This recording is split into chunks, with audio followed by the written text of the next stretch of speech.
Hi, and welcome back to the 17th reading of my translation of Ynglinga Saga with commentary.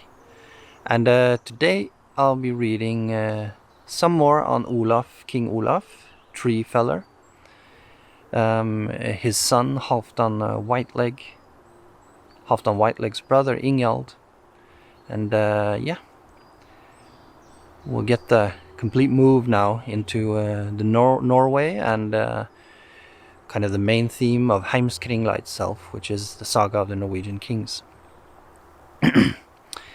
Again, I just want to remind you, it's a good resource. I've made, or making, as I translate, a complete genealogy of all names, absolutely all names that are mentioned in Heimskringla. And I'm putting it out there free. Anyone can have a look. And I think it's a really good resource, either for these videos or if you're reading a Heimskringla otherwise, where you can quickly see relations and lineages, which can be a little bit confusing as the names pile on. Yeah, there's a link to a video in the banner up here, and have a look if you want. So, anyway, let's get going.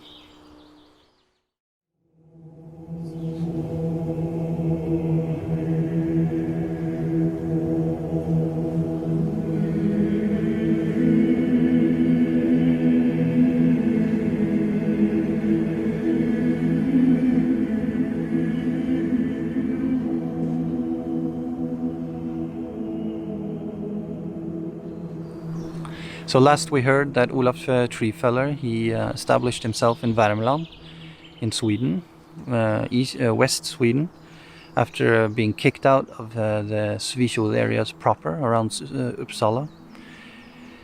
And Ivar Wide-fathom took over the old Vendel area riches. So we continue with Olaf Tree-feller. Olaf Tree-feller is burned inside. Many men left Sviar as outlaws under King Ivar. They heard that Olaf Tree-feller had good soil in Värmland, and so many people drove to him, that the land couldn't hold it. The crops failed, and there was hunger. King Olaf wasn't much of a blodman, and the Sviar disliked this, and thought perhaps the bad crops came of this.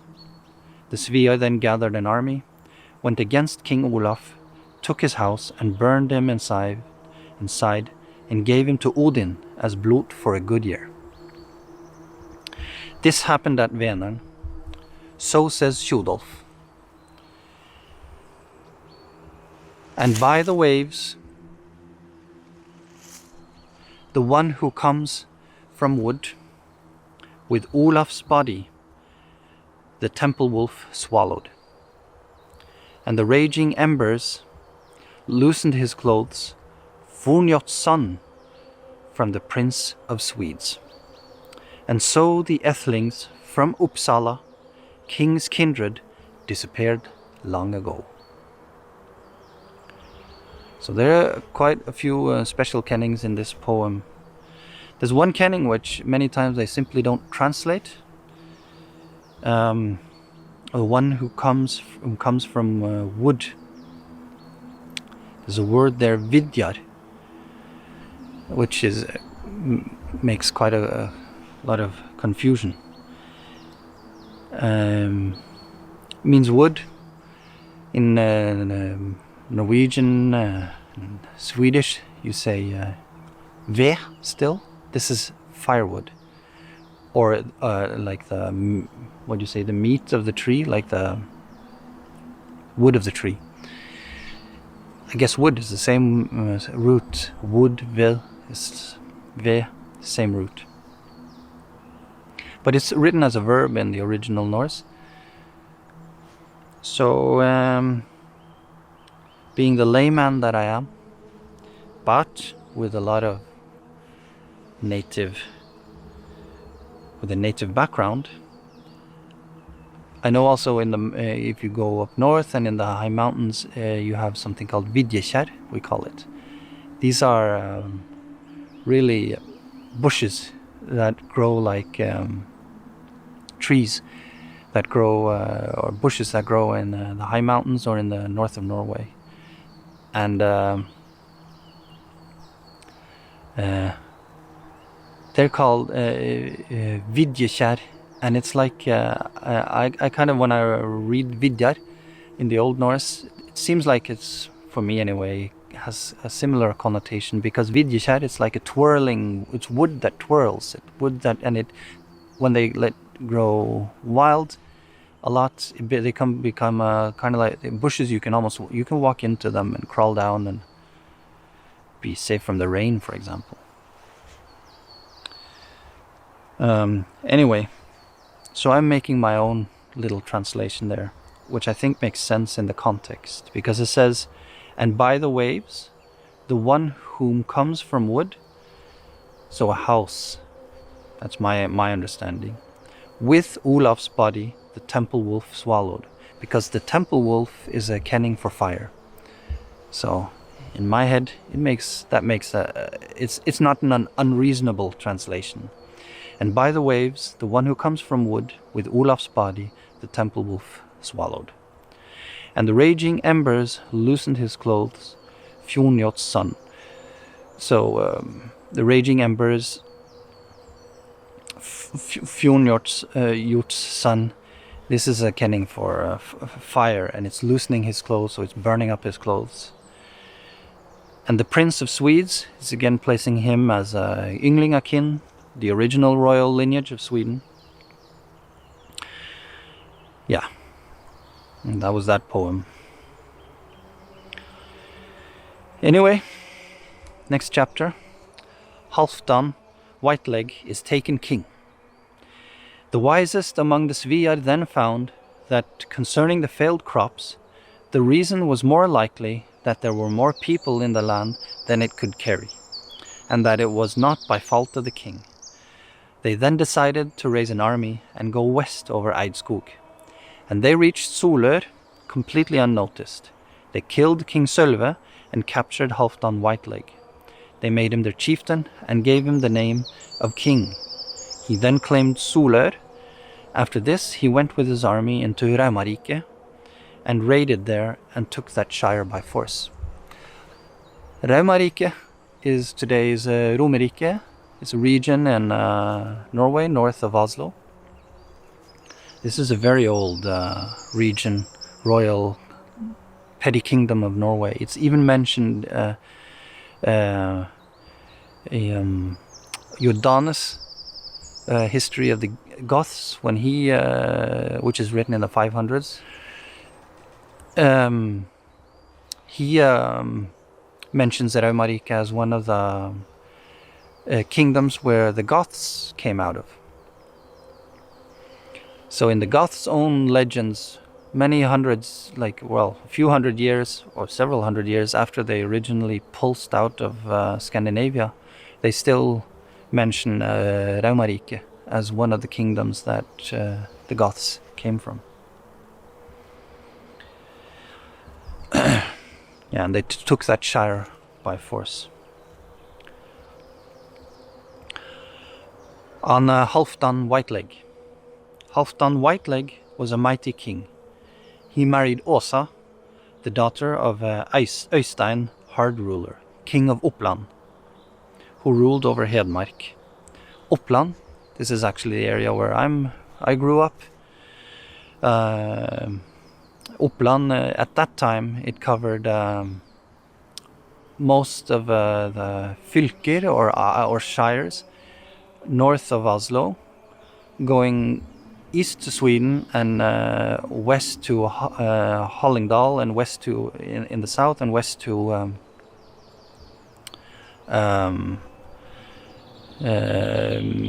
Jotunheimen in the north and northwest, and in the north up to Dovre.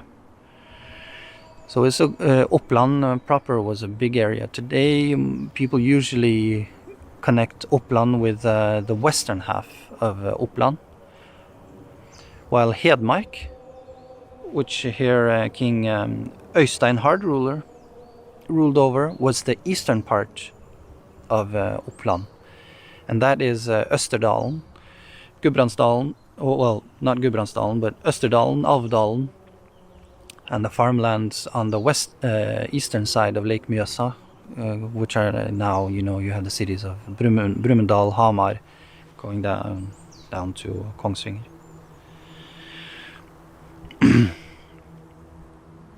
Halfdan received much of Hedmark and Toten and Hadeland and much of Vestfold.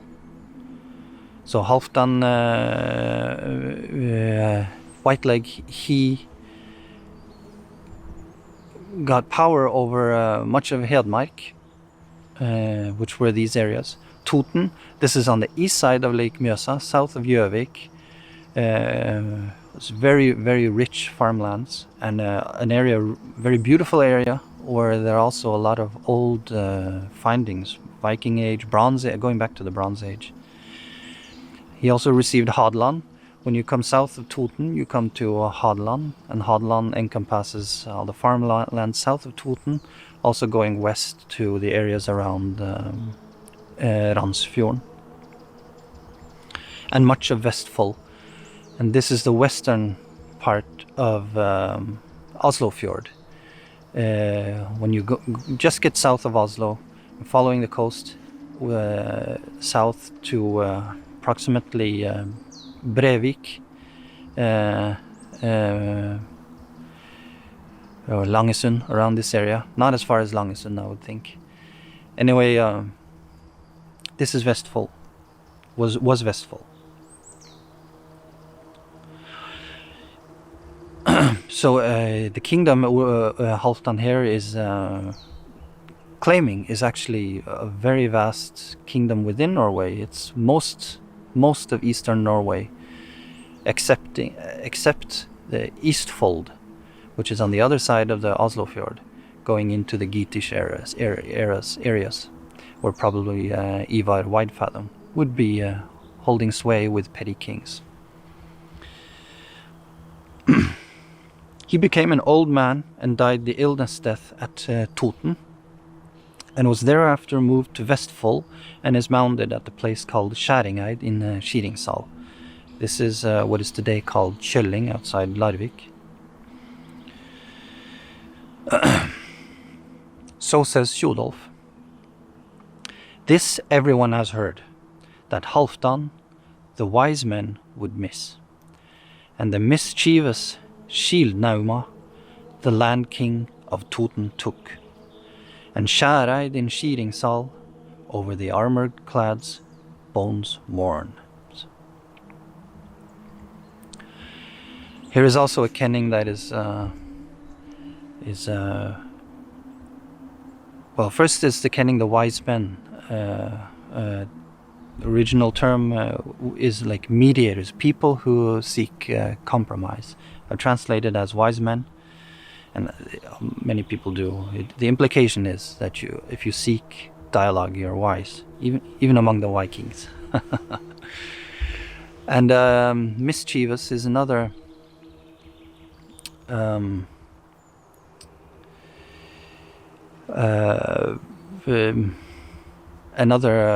tricky term here. There's a term there called halvarp,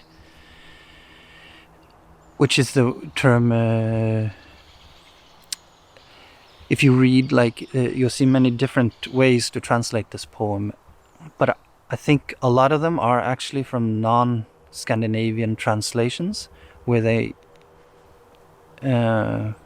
seem to mistranslate this term. And I know I'm not an expert, but as a Norwegian, it seems like a really strange way to translate. It's often translated as like a cairn. And varp, if you say it in both in Norse, and if you say it in modern Norwegian, it's varp. It can have main meanings are two. It's used a lot as toss, and like in throwing something, especially in connection with fishing, and you throw something. But it means toss, and you call like I don't know what you call these kind of almost like rats that dig in the earth and they leave piles of earth around. I don't remember what they're called in English. Muldvarp in Norwegian and Danish at least. And then it's because mul is earth and they leave a varp, like a haphazard toss a pile of earth after them. And so varp can also mean this, like a haphazard, clumsy pile of earth or sticks or whatever. Not like a regularly set up pile. And varp can also has a lot of negative connotations, like or half negative. If you buy something very cheap, and it turns out it was much more expensive than both you and the seller knew,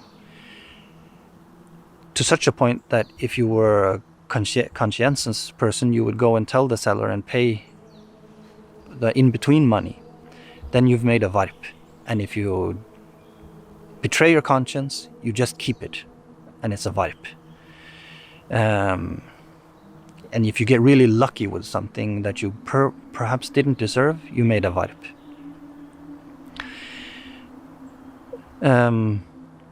Now, the reason why it may be mistranslated is I've been digging in it because it's interesting for me. Maybe going on a rant on a little detail here, but anyway, the source cited is a bishop in the late 1500s. He was traveling through Norway and noting, his visits around in Norway. And at one chapter, when he's traveling through Hadeland, he's on a country road and he passes a few varps, he says. Now he's writing in Danish at the time, so that's the first thing. And then people say, so these varps were meant as markers. And perhaps it's similar to the word varde, which is, I think if you ask me and in probably most Norwegians, this word has a completely different color. Varde are the stone markings that we put in mountains to mark paths. And varde means to protect. And there's some beautiful old Norse names like Håvard, and that it has just a really warm feeling of protection, a varde. Well, varp is a sharp, has some negative connotations. Anyway, he saw varps along the road. And then the reasoning has been that this was meant as marking, as piles where people had died. People would said varps. But what's not mentioned if you read further is that these varps were just supports for crosses that were lodged. So there were people who had died in these places, and then you would lay a pile of rocks and have crosses in them. So the actual markings were the crosses, not the varps.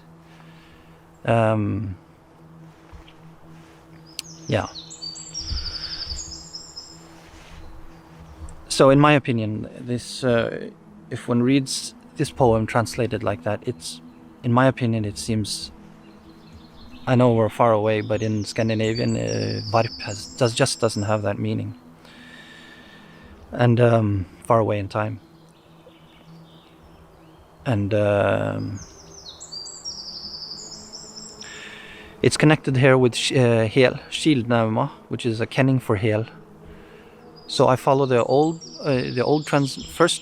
of the first Norwegian translations into Norwegian by Schött. He translates it to mischievous or something like this, and that's what I do as well. Another thing to note is that varp, pile of rocks, if you go around in Norway and see old lofted timber buildings, a lot of their foundations are built by stone piles.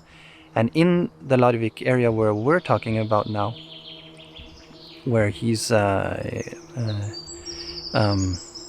mounded, there is an old farm called Halvarp, and that's the exact term used in the poem. And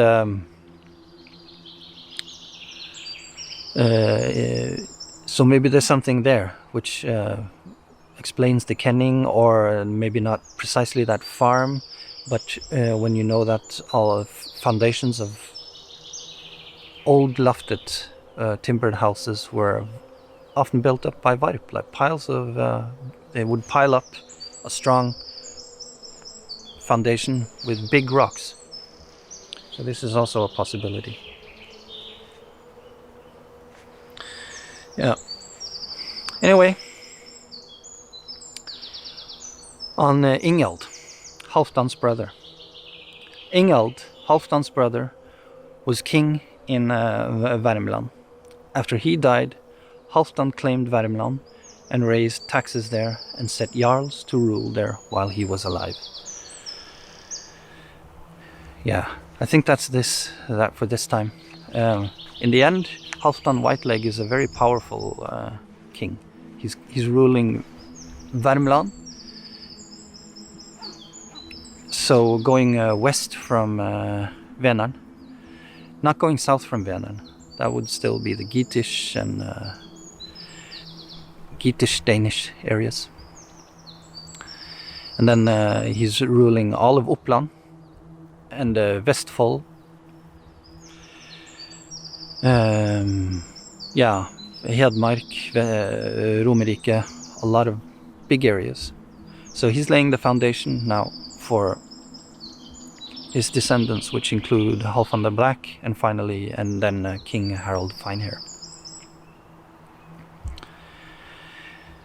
Yeah, it was a long rant about a little term, but I kind of think it's interesting and it's important. It's sometimes, even if, yeah, because I still, I grew up actually in the area where this is going on about, and the dialects there are many of them are quite conservative. So you find a lot of Norse terms in those expressions and such that are still alive. Even a lot of causation is used from Norse in some of the dialects. And I think that kind of knowledge, at least when I read non-Scandinavian scholars, it seems you can kind of tell that they're not native speakers. So not to say that I'm right, but I think it has some value with this, that you have it on your backbone. But I'm by no means an expert, just an interested. So that's that for this time, and if you enjoy this content, you can subscribe, and again, the complete genealogy is on a link in the description. And see you for the next video.